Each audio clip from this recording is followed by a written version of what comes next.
nouveau jour s'ouvre sur l'économie régionale. Bonjour à toutes et à tous et merci de nous rejoindre pour votre revue de presse de ce 27 janvier 2026. L'économiste du Bénin consacre sa manchette de ce mardi à l'année 2026, annoncée comme déterminante pour l'UEMOA. Selon les projections, l'Union devrait consolider sa reprise économique grâce à une bonne campagne agricole, une demande intérieure soutenue et une inflation maîtrisée. Après une inflation négative estimée à moins 0,2% fin 2025, une stabilisation des prix est attendue dès le premier trimestre 2026. Toutefois, les tensions sécuritaires dans le Sahel et les aléas climatiques demeurent des facteurs de risque pour les chaînes d'approvisionnement et l'évolution des prix. Les perspectives économiques s'accompagnent également de réflexions sur les leviers énergétiques capables de soutenir une croissance durable. Un entretien accordé à l'économiste du Bénin par Gérard Colombe, ancien cadre du groupe Michelin fort de plus de 30 ans d'expérience, met en avant le rôle stratégique des énergies renouvelables dans le développement des nations.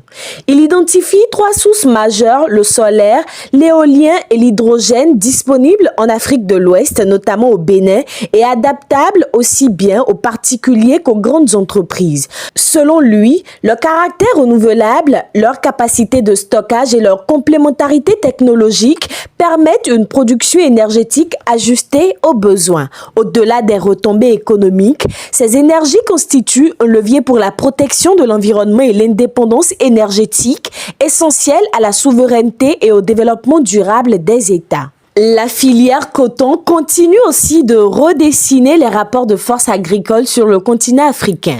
La campagne cotonnière 2024-2025 place le Bénin au 2e rang des producteurs africains derrière le Mali. Si le Cameroun se distingue par le meilleur rendement à l'hectare, le Bénin consolide sa position parmi les grandes puissances cotonnières régionales, confirmant la solidité et le potentiel de sa filière or blanc.